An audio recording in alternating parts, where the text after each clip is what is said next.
سروراں حامی بے کساں قائد المرسلین خاتم النبیین احمد مجتبی جناب محمد مصطفیٰ صلی اللہ علیہ وآلہ وصحابہ وبارک وسلم کے دربار گوہر بار میں ہدیہ درود و سلام عرض کرنے کے بعد السلام علیکم ورحمۃ اللہ وبرکاتہ۔ خدایا بحق کے بنی فاطمہ کے برقول ایماں کنی خاتمہ، اگر دعوت امرد کنی ور قبول، منو دستو دامان آل رسول صلی اللہ علیہ وسلم۔ اللہ تبارک و تعالی جل جلالہ وعم نوالہ واتم برہانہ وعظم شانہ وجل ذکرہ وعز اسمہ کے فضل اور توفیق سے تحریک لبیک یا رسول اللہ صلی اللہ علیہ وسلم اور تحریک صراط مستقیم کے زیر اہتمام مرکز صراط مستقیم تاج باغ لاہور سے 29ویں سالانہ فہم دین کورس کا سلسلہ جاری ہے، اور آج کا موضوع ہے تحفظ مقام نسواں۔ میری دعا ہے خالق کائنات جل جلالہ ہم سب کو قرآن و سنت کا فہم عطا فرمائے اور قرآن و سنت کے ابلاغ و تبلیغ اور اس پر عمل کرنے کی توفیق عطا فرمائے۔ شریعت مطہرہ میں دین کا نصف حصہ براہ راست خواتین اسلامی کے بارے میں ہے۔ اس بنیاد پر ہر فہم دین کورس میں ہم یہ کوشش کرتے آئے ہیں کہ ایک موضوع خصوصی طور پر خواتین کے بارے میں رکھا جائے۔ تو اس طرح جو 28 کورسز ہیں ان میں پہلے مختلف جہتوں سے مختلف موضوعات آ چکے ہیں، اور آج موضوع ہے تحفظ مقام نسواں۔ خواتین کے لحاظ سے قرآن و سنت میں جو احکام ہیں ان کا بنیادی مقصد خواتین کے مرتبہ و مقام کا تحفظ ہے۔ ویسٹ کی حیا باختہ عورتیں اور لبرل طبقہ پھر یہ پراپوگنڈا کرتا ہے وہی احکام جو شریعت میں خواتین کی بہتری کے لیے ہیں، تحفظ کے لیے ہے، ان کو ویسٹ کا میڈیا اور لبرل ٹولہ عورتوں پر ایک بوجھ اور ظلم بنا کے پیش کرتا ہے، جس کی وجہ سے پھر کچھ عورتیں گمراہ بھی ہو جاتی ہیں، کچھ مرد گمراہ ہو جاتے ہیں۔ لیکن جب دیکھا جائے تو جتنے بھی احکام ہیں ان احکام میں یا تو یہ پیش نظر ہے کہ عورتیں فضائل و کمالات میں آگے بڑھیں، اونچے منصب پہ پہنچیں جو اللہ کے قرب میں بلند مقام ہے، اور یا یہ اس میں پیش نظر ہے کہ عورت کا تقدس پامال نہ ہو، عورت کا عورت ہونا، یہ جو منصب ہے عورت کا، اس پہ آنچ نہ آئے۔ تو یہ دونوں چیزیں ہی حقیقت میں 100% عورت کی بہتری کے لیے ہیں، اور اس پر عورت کو اللہ کا شکر ادا کرنا چاہیے کہ رب ذوالجلال نے اس قدر عورت کو نوازا اور اس کے لیے آیات نازل کی۔ قرآن کی ایک پوری سورہ اس کی احکام کے لیے ہے، سورۃ النساء، اور اس کے علاوہ آیات ہیں، پھر احادیث ہیں۔ تو عورت کو یہ شکر ادا کرنا چاہیے کہ رب ذوالجلال نے اسے عدم توجہ میں نہیں رکھا، بلکہ خالق کائنات جل جلالہ نے خصوصی توجہ سے، یعنی اللہ تبارک و تعالیٰ نے خصوصی طور پر ان کے لیے احکام جو ہیں وہ انہیں بتائے ہیں، انہیں مہمل نہیں چھوڑا، اور انہیں اپنی رحمتوں کا اس قدر استحقاق دیا ہے کہ وہ مردوں سے پیچھے نہ رہیں، بلکہ مختلف طریقوں سے وہ بھی اللہ کا قرب حاصل کرے۔ قرآن مجید برہان رشید کی سورہ نساء سے جو میں نے لفظ تلاوت کیے ہیں، آیت نمبر 19 ہے۔ اللہ تعالیٰ فرماتا ہے وَعَاشِرُوهُنَّ بِالْمَعْرُوفِ، عورتوں سے معاشرت اچھے طریقے سے کرو، یعنی اللہ ہو کے عورتوں کے حقوق پر مردوں کو، ہر زمانے کے مردوں کو، ہر زمانے کی عورتوں کے لحاظ سے حکم دے رہا ہے وَعَاشِرُوهُنَّ بِالْمَعْرُوفِ، کہ ان سے جو تمہارا ان کے ساتھ رہنا ہے، گزارا کرنا ہے، ازدواجی زندگی میں یا دیگر رشتوں کی بنیاد پر، اور خصوصی طور پر اس مقام پر جو ازدواجی معاملات ہیں، فرمایا وَعَاشِرُوهُنَّ بِالْمَعْرُوفِ، کہ جس خالق نے اے مردو تجھے پیدا کیا، اقیم الصلاۃ کہہ کے تجھ پہ نماز فرض کی، کتب علیکم الصیام کہہ کے تجھ پہ روزہ فرض کیا، للہ علی الناس حج البیت سے تجھ پہ حج فرض کیا، آتوا الزکاۃ کہہ کے زکوٰۃ فرض کی، اسی رب نے عاشروہن بالمعروف فرما کے تجھ پہ یہ فرض کیا ہے کہ ان کا معاملہ عورتوں کا اس کو تم غیر سنجیدگی سے نہ لو اور اسے غیر ضروری نہ سمجھو، بلکہ تمہارا اللہ دیکھ رہا ہے اور تمہارا اللہ تجھ پہ یہ لازم کر رہا ہے کہ تم نے ان کے بارے میں جو تجھ پر حقوق ہیں وہ پورے ادا کرنے ہیں۔ اللہ کل اس کا مواخذہ کرے گا، اور خالق کائنات جل جلالہ کی آنکھوں کے سامنے سب کچھ ہے کہ تم ان پر کسی طرح بھی ظلم نہیں کر سکتے۔ معروف طریقے میں یعنی عرف کے اندر، معاشرے میں جس طرح ان کے لیے حقوق ہیں، سہولتیں ہیں، ان سب چیزوں کا تم ان کے لیے خیال رکھو، اور خیال رکھنے میں یہ جذبہ رکھو کہ ہم حکم الہی مان رہے ہیں جس کے نتیجے میں ہمیں ثواب ملے گا۔ یعنی ایک ایسی چیزوں کا تصور دنیا داری میں ہے، اس کو لوگ یہ بھی کہہ سکتے ہیں کہ فلاں بندہ رن مرید ہے اور اس کام میں لگا ہوا ہے، لیکن یہاں حکم خداوندی ہے، اور جس نے یہ کرنا ہے اللہ کا حکم سمجھ کے تو اس کو پھر بندگی کہا جائے گا، اطاعت کہا جائے گا، ثواب کہا جائے گا، اور یہ بندہ اللہ کا فرما بردار ہوگا کہ اللہ نے قرآن میں حکم دیا ہے اور اس نے اس حکم کو پیش نظر رکھتے ہوئے اس موضوع پر بھی اپنے رب کے فرمان کی پابندی کی ہے۔ اب اس کے ساتھ جو امکانی صورتحال تھی بعض جگہ اللہ نے پھر اس کو بھی ڈسکس کیا اسی آیت میں ساتھ، فَإِن كَرِهْتُمُوهُنَّ، بس اگر تم انہیں ناپسند کرو، یعنی عورتوں کو جو تمہاری بیوی ہے یا بیویاں ہیں، فَإِن كَرِهْتُمُوهُنَّ، طبی طور پر تمہیں وہ اچھی نہیں لگ رہی، تو اللہ فرماتا ہے فَعَسَىٰ أَن تَكْرَهُوا شَيْئًا وَيَجْعَلَ اللَّهُ فِيهِ خَيْرًا كَثِيرًا، قریب ہے کہ تم طبی طور پر تو کسی کو ناپسند کرو لیکن اللہ اسی میں تمہارے لیے خیر کثیر بنا دے۔ یعنی تم اپنی طبیعت کا کلمہ نہ پڑھ لو کہ مجھے اچھی نہیں لگتی تو اس پر کوئی تم آگے فیصلے شروع کر دو، جب اس میں کوئی شرعی جرم نہیں ہے، کوئی شرعی قباحت نہیں ہے، تو محض تمہیں اچھا نہ لگنا شریعت اس کو کوئی عذر نہیں بناتی کہ تم اب اس کو طلاق دے دو یا چھوڑ دو۔ اللہ تعالیٰ فرماتا ہے فَإِن كَرِهْتُمُوهُنَّ، اگر تم انہیں ناپسند کرو، فَعَسَىٰ أَن تَكْرَهُوا شَيْئًا، قریب ہے کہ تم اپنے طور پر کسی کو ناپسند کر رہے ہو لیکن تمہیں حقائق کا نہیں پتا، تمہیں غیب کا نہیں پتا، تمہیں مستقبل کا نہیں پتا، تمہیں جو پردوں میں لپٹی ہوئی حکمتیں ہیں ان کا نہیں پتا۔ فَعَسَىٰ أَن تَكْرَهُوا شَيْئًا وَيَجْعَلَ اللَّهُ فِيهِ خَيْرًا كَثِيرًا، کہ ادھر تم تو ناپسند کرتے ہو لیکن اللہ اسی میں تمہارے لیے خیر کثیر بنا دے۔ تو یہ نص قرآنی میں رب ذوالجلال نے اتنا جھنجھوڑا ہے اس صورت میں کہ جب مرد ناپسند کر رہا ہے تو اللہ پھر بھی عورت کی فیور کر رہا ہے، اور عورت کی فیور کرتے ہوئے پھر ساتھ یہ بھی ہے کہ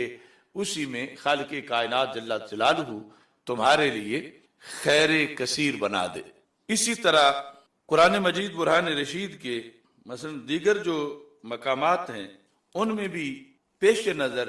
احکام کے اندر عورت کا تحفظ ہے اور عورت کی بہتری ہے۔ مثال کے طور پر سورہ احزاب میں جہاں پردے کا حکم ہے، یا ایھا النبی قل لازواجک وبناتک ونساء المؤمنین یدنین علیہن من جلابیبہن، اے رسول صلی اللہ علیہ وسلم آپ اپنی ازواج مطہرات کو،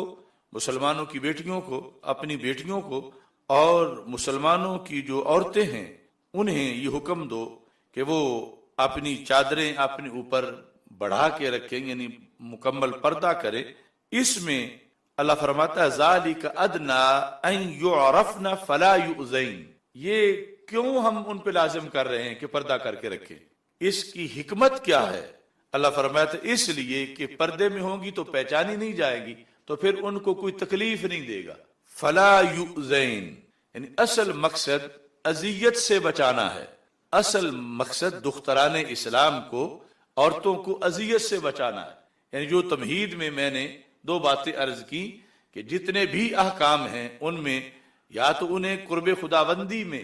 اونچے مقام پہ لے جانا مقصد ہے، یا یہ ہے کہ انہیں کوئی ان کا جو مقام ہے تقدس ہے عورت ہونے کے لحاظ سے اس تقدس پہ کہیں آنچ آنے کا خطرہ ہے، تو رب ذوالجلال نے پھر ایسے احکام ان کے لیے بنائے ہیں کہ ان کے مقام کا تحفظ رہے۔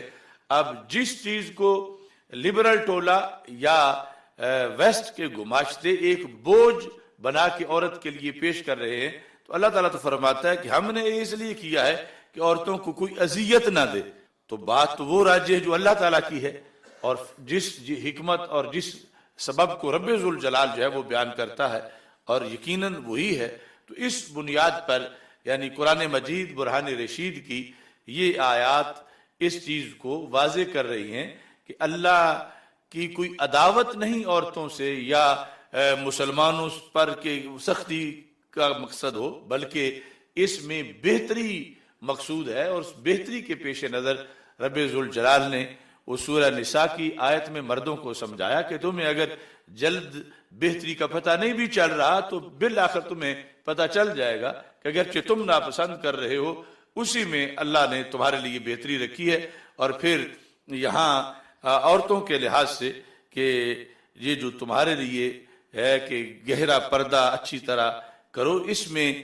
تمہارا فائدہ ہے کہ تمہیں کوئی اذیت نہ پہنچے۔ اللہ تمہیں اذیت سے بچانے کے لیے یہ تم سے تمہارے اوپر جو اللہ کی مہربانی ہے، اللہ خوش ہے، راضی ہے، اس کے پیش نظر رب ذوالجلال تمہیں یہ احکام عطا فرما رہا ہے۔ اب ان آیات کی روشنی میں پھر رسول اکرم صلی اللہ علیہ وسلم کی مختلف احادیث ہیں، اور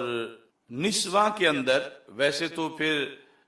نسوانی رشتے بہت زیادہ ہیں اور ہر جہت میں پھر احکام ہیں، لیکن سر فہرست بحیثیت ایک بیوی کے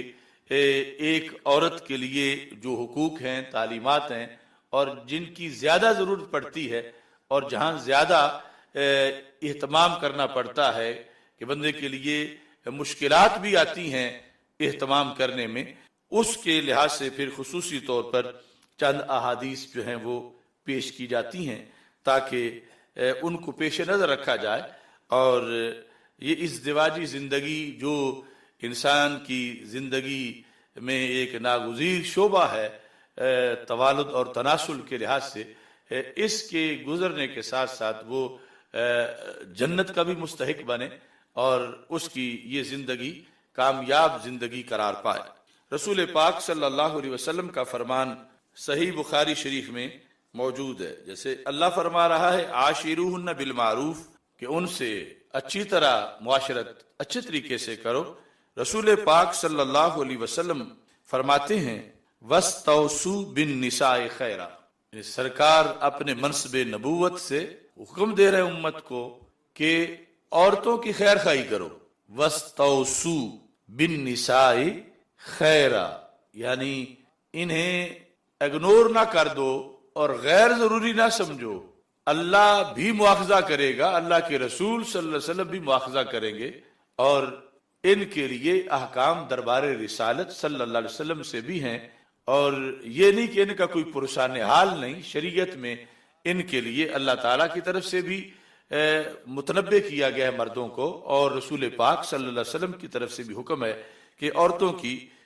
خیر خواہی کرو۔ اور پھر اس چیز کی طرف توجہ دلائی گئی کہ یہ خیر خواہی کرنے میں تمہیں مشکلات کا سامنا کرنا پڑے گا، تو پھر بھی تم نے خیر خواہی کرنی ہے۔ یعنی دوسری طرف سے کچھ ایسی چیزیں ہو سکتی ہیں کہ تمہیں غصہ آئے، لیکن تم نے پھر بھی خیر خواہی کرنی ہے۔ یہ یعنی کمال شفقت ہے رسول پاک صلی اللہ علیہ وسلم کی۔ آپ فرماتے ہیں فَإِنَّهُنَّ خُلِقْنَ مِن ضِلَعٍ، یہ پسلی سے بنی ہیں، وَإِنَّ أَعْوَجَ شَيْءٍ فِي الضِّلَعِ أَعْلَاهُ، اور پسلی میں جو سب سے ٹیڑھی چیز ہوتی ہے وہ اس کا اوپر والا حصہ ہوتا ہے۔ اب فَإِن ذَهَبْتَ تُقِيمُهُ كَسَرْتَهُ، پسلی کی ساخت ہی ٹیڑھی ہے، اگر تم یہ فیصلہ کر دو کہ میں اس کو سیدھا کر کے چھوڑوں گا، تو رسول پاک صلی اللہ علیہ وسلم فرماتے ہیں اس کا پسلی ہونا اس کا یہ تقاضا ہے کہ وہ ٹوٹ تو جائے گی، سیدھی نہیں ہوگی۔ فَإِن ذَهَبْتَ تُقِيمُهُ أَقَامَ يُقِيمُ، کہ میں اس کا ٹیڑھا پن یہ پسلی کی طرح کیوں ہے، میں اس کو سیدھا کروں، تو سرکار فرماتے ہیں کسرتا ہوں، پھر توڑ بیٹھو گے۔ اور دوسری طرف اگر چھوڑ دو کہ جیسی ہے ویسی ہی رہے، اسے کچھ بھی نہ کہا جائے، تو سرکار فرماتے وَإِن تَرَكْتَهُ لَمْ يَزَلْ أَعْوَجْ، اگر چھوڑ دو گے تو پھر وہ ٹیڑھی ہی رہے گی۔ اب رہنا بھی ہے، معاشرت بھی ہے، فقط گزارنا ناگزیر ہے، اصلاح بھی کرنی ہے اور توڑنی بھی نہیں پسلی۔ تو اس واسطے سرکار صلی اللہ علیہ وسلم پھر یہ جملہ استعمال کیا، فرمایا فَاسْتَوْصُوا بِالنِّسَاءِ خَيْرًا، یعنی یہ گفتگو کر کے کہ وہ پسلی سے پیدا ہوئی ہے، پسلی کی طرح ہے، اور پسلی جو ہے اس کو اگر تم یہ تہیہ کر لو کہ سیدھا کر کے چھوڑنا ہے تو وہ ٹوٹ جائے گی، اور اگر یہ کہو کہ توجہ کی ضرورت ہی نہیں، یعنی جیسی ہے ویسی رہے، اس کی اصلاح ہی تم نہ کرو، اسے کچھ بتاؤ ہی نہیں، اسے تنبیہ نہ کرو، تو پھر وہ اس کا ٹیڑھا ہونا بھی تمہارے لیے مفید نہیں کہ وہ ٹیڑھی ہی رہے گی۔ تو پھر بین بین کرو کہ اس پر توجہ بھی دو اصلاح کے لیے جہاں اگر ضرورت ہے، اور یہ کہ یوں بھی نہ کرو کہ توڑ دو۔ اس کے لیے پھر رسول پاک صلی اللہ علیہ وسلم نے فرمایا فَاسْتَوْصُوا بِالنِّسَاءِ خَيْرًا۔ ویسے سرکار دو عالم صلی اللہ علیہ وسلم گفتگو میں تکرار نہیں فرماتے، تو یہ حدیث شروع بھی اس سے ہوئی ہے وَاسْتَوْصُوا بِالنِّسَاءِ خَيْرًا، اور ختم بھی اس پہ ہو رہی ہے فَاسْتَوْصُوا بِالنِّسَاءِ خَيْرًا، کہ نبی اکرم نور مجسم شفیع معظم صلی اللہ علیہ وسلم نے چونکہ نہایت حساس موضوع ہے اور حقائق سرکار کے سامنے ہیں، اور رسول پاک صلی اللہ علیہ وسلم چاہتے ہیں کہ کسی بھی گھر کا نقصان نہ ہو جائے، کیونکہ آگے توالد تناسل اور نسل انسانی کی بقا کا سلسلہ ہے، تو اس بنیاد پر نبی اکرم نور مجسم شفیع معظم صلی اللہ علیہ وسلم نے سب کچھ بیان کر کے پھر یہ حکم دیا کہ فَاسْتَوْصُوا بِالنِّسَاءِ خَيْرًا، کہ میں تمہیں شریعت اسلامی میں یہ حکم دے رہا ہوں کہ عورتوں کی خیر خواہی کرو، وہ طریقہ اختیار کرو جس میں خیر خواہی ہو، ان کی بد خواہی نہ ہو، ان سے عداوت نہ ہو، بلکہ اس کے اندر جو نتیجہ بنے، جو کچھ تم کہہ رہے ہو اس نتیجے میں خیر ہی خیر ہو۔ یہ یعنی خواتین اسلامی کو سمجھنا چاہیے کہ ان کے رسول صلی اللہ علیہ وسلم ان پر کتنے مہربان ہیں، اور کس قدر نبی اکرم نور مجسم شفیع معظم صلی اللہ علیہ وسلم نے شریعت اسلامی میں ان کے لیے اپنی طرف سے نرمی کا جو پہلو ہے اس کو خصوصی طور پر اجاگر کیا ہے، اور مردوں کو اس کی آپ صلی اللہ علیہ وسلم نے تلقین فرمائی ہے۔ ایسے ہی اس کے ساتھ ملتے جلتے الفاظ جو ہیں وہ جامع ترمذی میں موجود ہیں، ان کے اندر بھی رسول پاک صلی اللہ علیہ وسلم کی طرف سے اصلاح کا یہی جذبہ ہے۔ یہ جلد نمبر 2 ہے، باب ما جاء فی حق المرأۃ علی زوجہا، عورت کا خامد پر حق کیا ہے۔ اس میں رسول پاک صلی اللہ علیہ وسلم فرماتے ہیں خیارکم لنسائہم خلقا، کہ جب یہ میرٹ بنے گا قیامت کے دن یا دنیا میں کہ لوگوں میں بہتر کون ہے، تو اس میرٹ کے اندر اس چیز کو سر فہرست دیکھا جائے گا کہ اپنی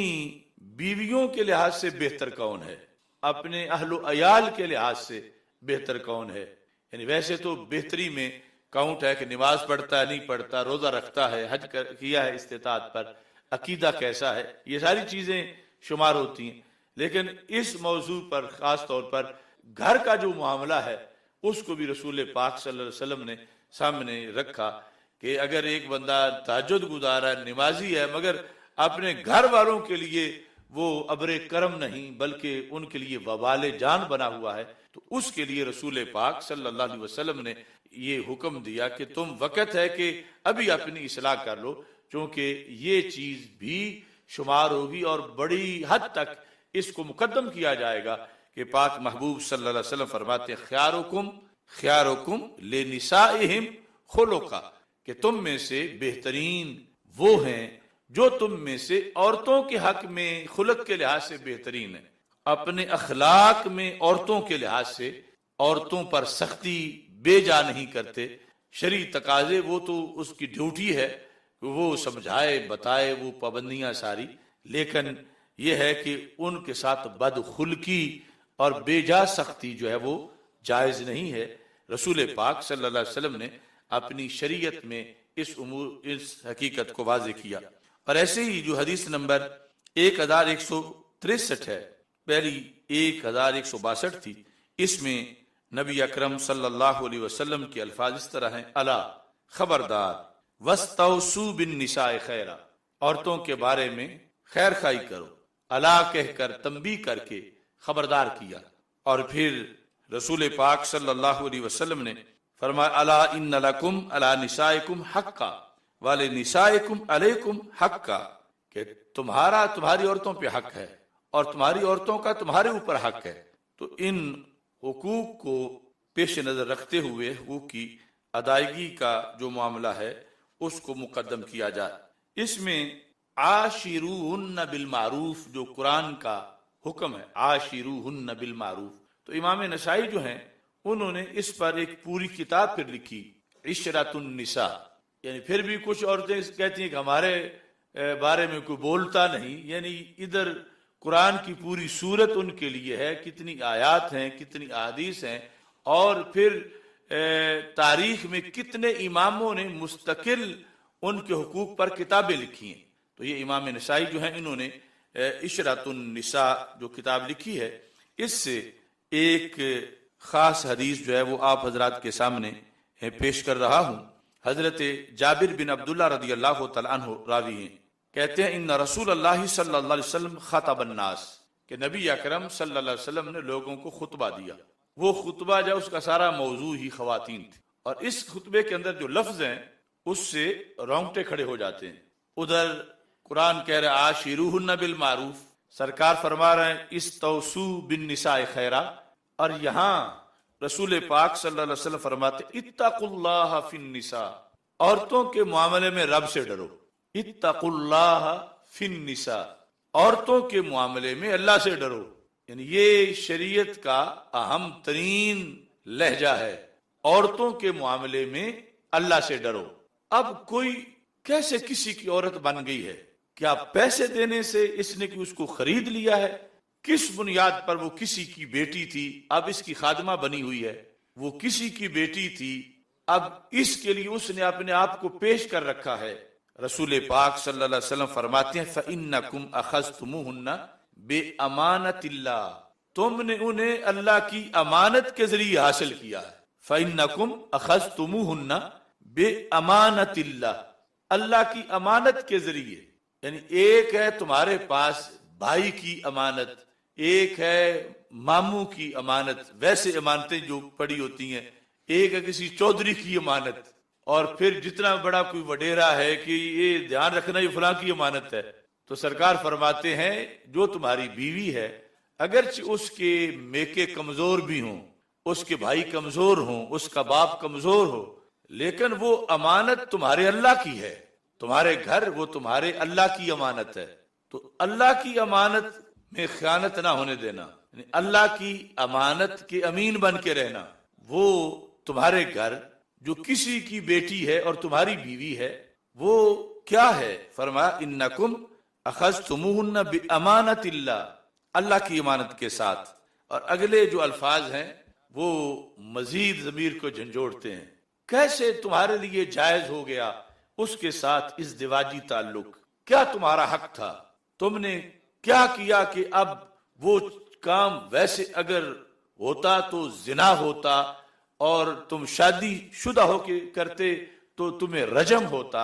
اور ویسے کوڑے لگتے، اب وہ کام تمہارے لیے جائز ہے اور بلکہ کار ثواب بھی بنا ہے۔ یہ کس بیس پر ایسے ہوا؟ سرکار فرماتے ہیں وَاسْتَحْلَلْتُمْ فُرُوجَهُنَّ بِكَلِمَةِ اللَّهِ، تم نے اپنے لیے ان کی شرمگاہوں کو حلال کیا اللہ کے کلمے کے ساتھ۔ یہ بات قابل غور ہے کہ تمہارے لیے وہ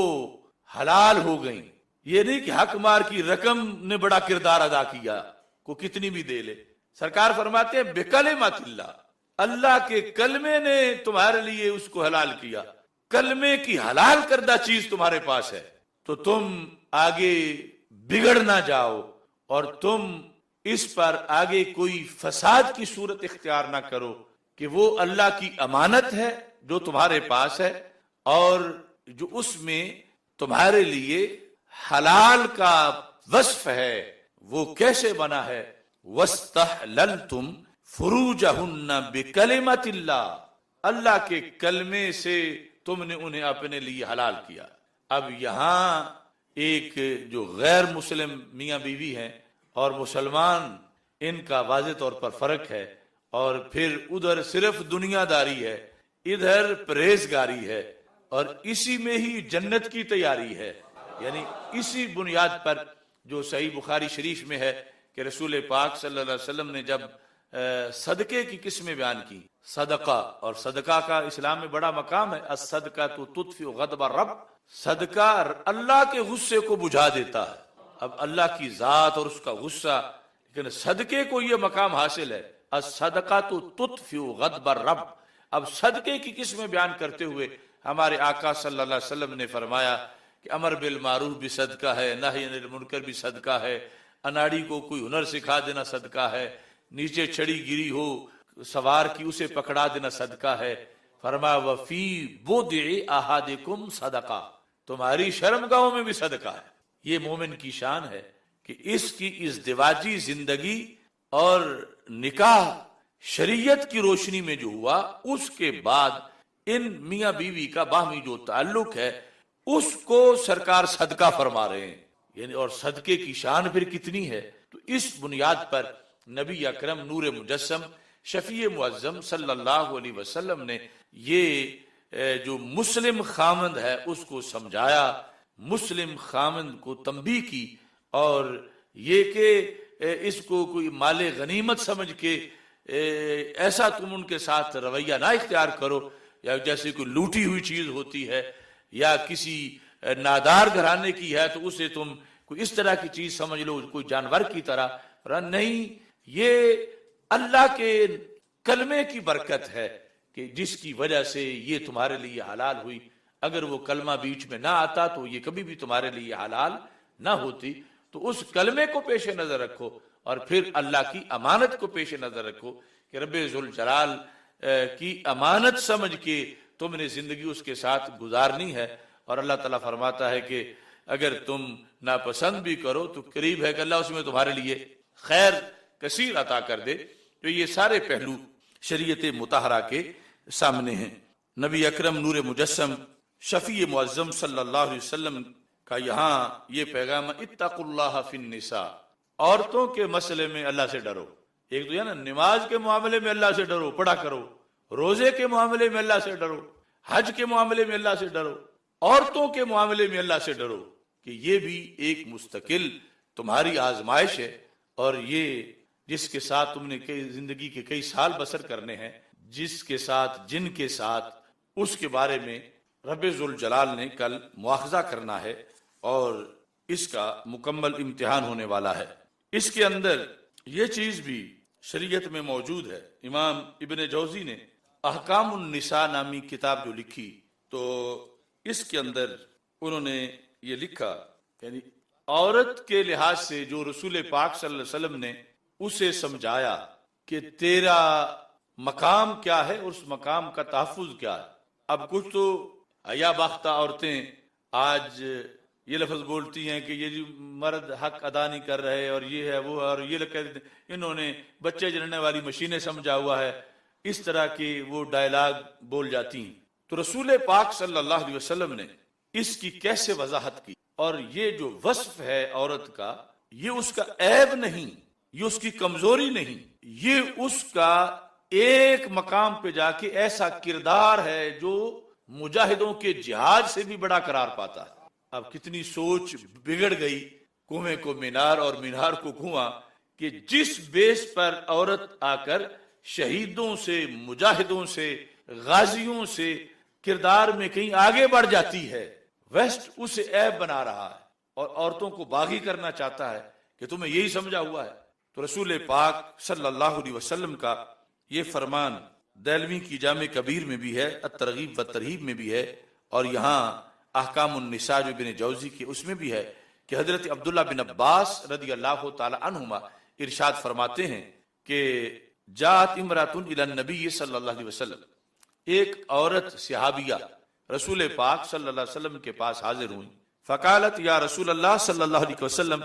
انا وافدۃ النساء الیک، میں عورتوں کی نمائندہ بن کے آئی ہوں، یعنی میں اکیلی نہیں، میں اس امت کی عورتوں کی ترجمان بن کے آئی ہوں۔ میں آواز ہوں عورتوں کی، جو کچھ میں بات کر رہی ہوں، اور انہوں نے پھر